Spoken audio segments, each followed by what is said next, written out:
سلام به شما، خوش اومدید به این بررسی عمیق. سلام. امروز میخوایم با هم نگاهی بندازیم به متن ترانه‌ای به اسم قصه این عشق. بله، یه متن شنیدنی.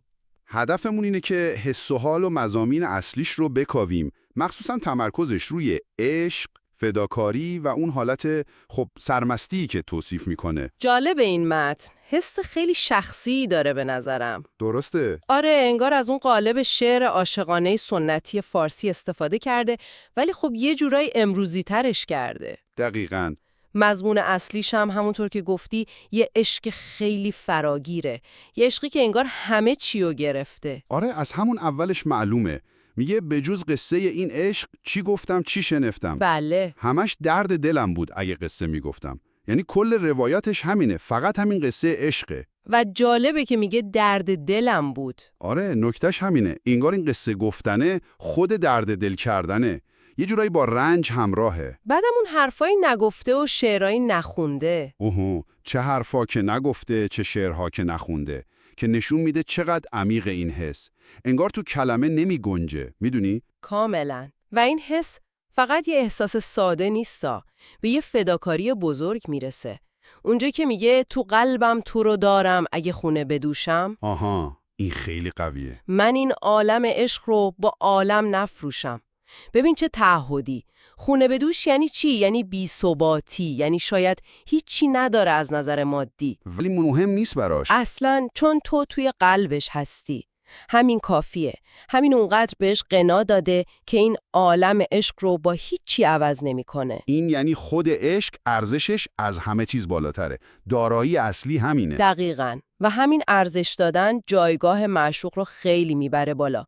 میرسیم به اون استعاره سرمستی. آره، اونم فوق‌العاده است. نری دنبال مستی، خودت درد شرابی. بله. واست می چی بریزم؟ خودت باده نابی. یعنی چی؟ یعنی خود تو، خود اون شرابی، اونم از نوع نابش. دیگه نیازی به چیز بیرونی نیست. معشوق خودش منبع اون حال خوبه، اون سرمستیه.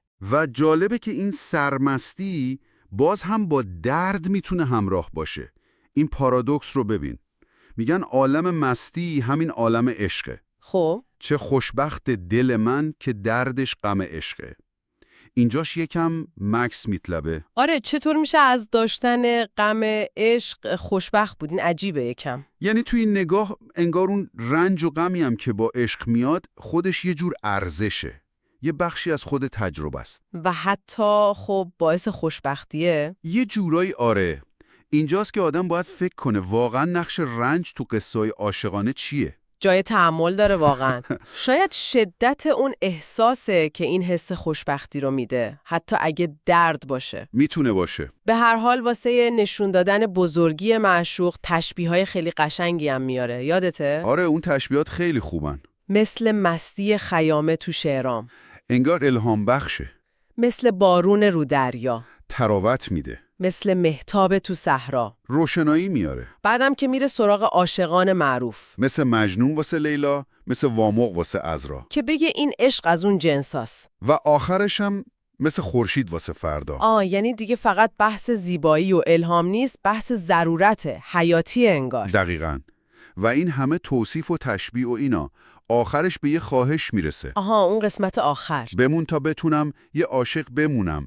خیلی مهمه به نظرم. چرا؟ چون هویت خودش رو، یعنی اینکه عاشق هست رو گره زده به بودن معشوق. یعنی اگه اون بره اینم دیگه عاشق نیست. انگار اینطور میبینه، هویتش وابسته به اونه. و جالبتر این که چجوری این موندن رو میخواد. چه خوبه بدونی که با مهربونی میتونی تو قلبم بمونی. با مهربونی یعنی یه جور التماسه، نه دستور. بله، یعنی این حضور یه لطف از طرف معشوق، یه هدیه است. خب پس اگه بخوایم یه جمع‌بندی کنیم از این متن چی میشه گفت؟ به نظرم یه بیانیه است. یه بیانیه خیلی قوی در ستایش عشق. عشقی که همه چیزه. آره، همه چیزو میگیره، سرمست میکنه، حتی دردش هم شیرینه یا لااقل قابل قبوله. و آخرش هم تمنا میکنه که بمونه. دقیقاً. تصویری از یه وقف کامل، یه غرق شدن تمام و کمال توی عشق. دل غم عشق یه جور خوشبخته که دردش غم عشقه پیدا میکنه. خب این نگاه چقدر با ایده های امروز ما و شما درباره رابطه، درباره رضایت شخصی همخونی داره یا شاید کاملا در تضاده؟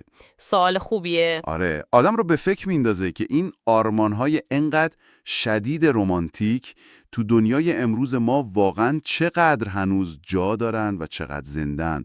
جای فکر داره به نظرم.